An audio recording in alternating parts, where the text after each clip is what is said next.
So you're a pole dancer and you want an ab exercise that's actually useful for pole and floor work? I got you. Check this out. So here's what we're going to be working on, but I'm going to break it down in just a second. So this is just a 90-degree pike swivel.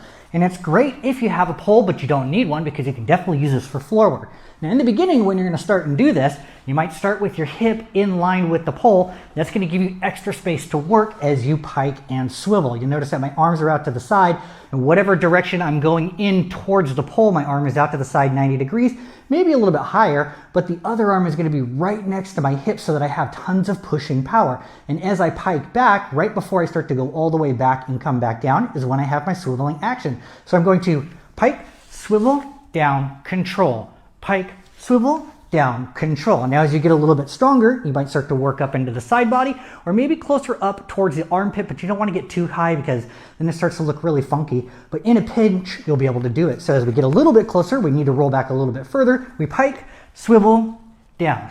Pike, swivel, down. The further back you go, the more space you hit, but you don't want to go back so far that it looks like you're rolling into a plow. So let's break this down from the beginning. Now we already established that there's going to be some arms depending on what direction you want to go. The hand that is going to be by your side will always be the pushing arm, not pulling, because if your hand is by your side and you try pulling, you can't go anywhere because your arm is in the way. The other hand is going to be out to the side 90 degrees, maybe a little bit higher, but nothing crazy overhead because you're going to lose power. That'll be your pulling arm, and you're going to be pulling your hips 90 degrees towards the hand or maybe more at a later point in time. But let's just slow it down. Let's just work on the whole piking action. So you're going to keep your legs straight, locked out, and you're pointing through the feet. And you're going to think about tucking the pelvis, and that is going to start to lift your legs up. Now, if I tuck my pelvis as much as I can only get my legs perfectly straight.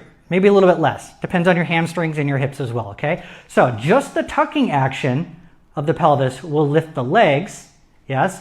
But if we continue tucking the pelvis even further, that should start to bring us back into a plow type of shape. Okay, so if you can't do a plow, that's okay. We don't actually need it. We don't need to go into a full plow, but we want to roll back onto our upper back, maybe the shoulder blades, but nothing too crazy, okay? And then we're going to control it when we come back down. So both your hands are by your side. Keep the legs straight, locked out, pointing through the feet.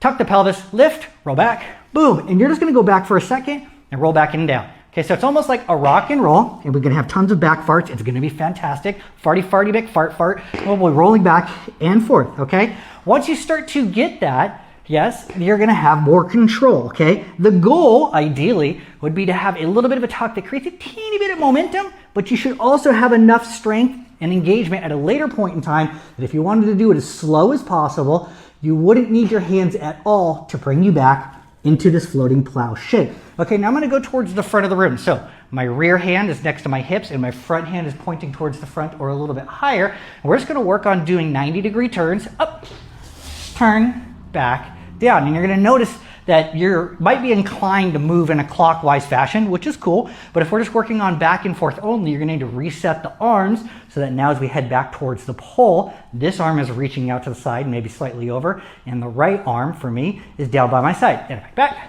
in, out, side. Okay, back, forth, forwards, and down. Okay, back and forth until it's very smooth, and it should just feel like I'm going to go back. Oh, whoops, nope, my bad, coming out. I'm going to try it one more time.